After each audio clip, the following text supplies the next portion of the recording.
Quan vaig sortir a fora li vaig tenir que explicar a tota la gent de Vilafranca que m'havia acompanyat allà i els solidaris que hi havia de la resta del país, doncs vam començar a veure que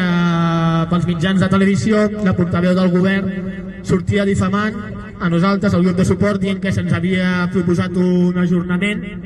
cosa que és totalment mentida.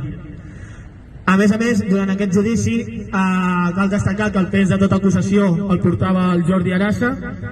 un conegut policia aquí a Barcelona, segurament per tots i totes, conegut policia perquè és un sanguinari policia que ell mateix va estar condemnat a 2 anys i 3 mesos de presó per apallissar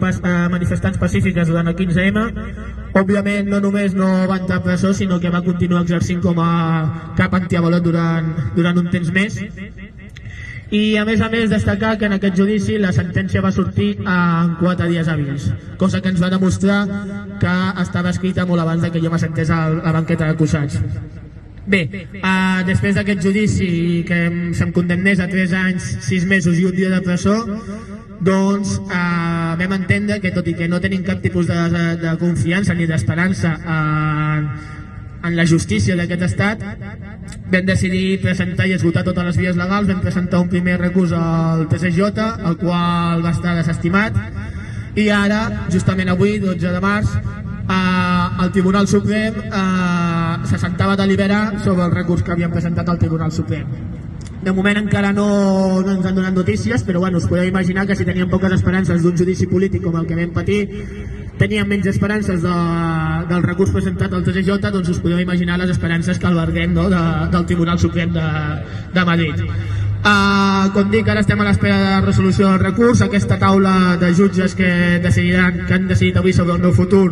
doncs òbviament, com tot el niu de feixistes que hi ha al Tribunal Suprem, doncs és una colla de jutges feixistes. Entre ells està la Carmen Lamela, conegudes per tots per haver fet el cas del procés, per haver tancat a la presó els companys del Sasso, entre altres coses, i com ella i els altres jutges són del mateix caire. Ara mateix, en qualsevol dia ens pot arribar la notificació que hagin confirmat la condemna i per tant em donguin 10 dies per presentar-me voluntàriament a la presó. Jo ja ho he dit en més d'una ocasió que no em presentaré voluntàriament, que si aquesta colla de desgraciats em volen detenir hauran de vindre a segrestar, a buscar.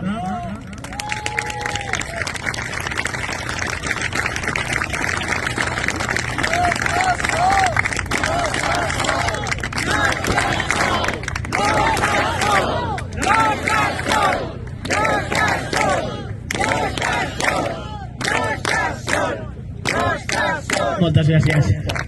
Com dic, jo ja ho he dit que no em presentaré voluntàriament, no penso marxar, no em penso amagar, però no em presentaré voluntàriament com a forma de resistència i desobediència cap a aquesta justícia. Ja en el seu moment, quan se'm va proposar si volia fer un pacte en el judici, no vaig voler. Entenent que la repressió és una repressió política, entenent que si jo acceptava un pacte, el que estava fent, en primer lloc, era acceptar per allò del qual em volien jutjar,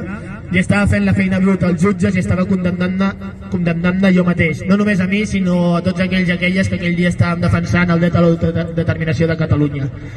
Com dic, quan rebi aquesta carta no em presentaré i és llavors que necessitarem de l'organització i de la força de tots i totes per defensar no només la meva llibertat sinó el que entenem que és la llibertat i els drets de tots nosaltres, el dret a manifestació, que és el que se'ns vol arrebatar, el dret a l'autodeterminació. Així que us demanem que estigueu atentes a les xarxes socials del grup de suport. Allà segurament en els pròxims dies aniran sortint convocatòries. I res, crec que és important també destacar que mentre els presos processistes que van pidolar un indult a canvi de la rendició i d'aturar la lluita independentista,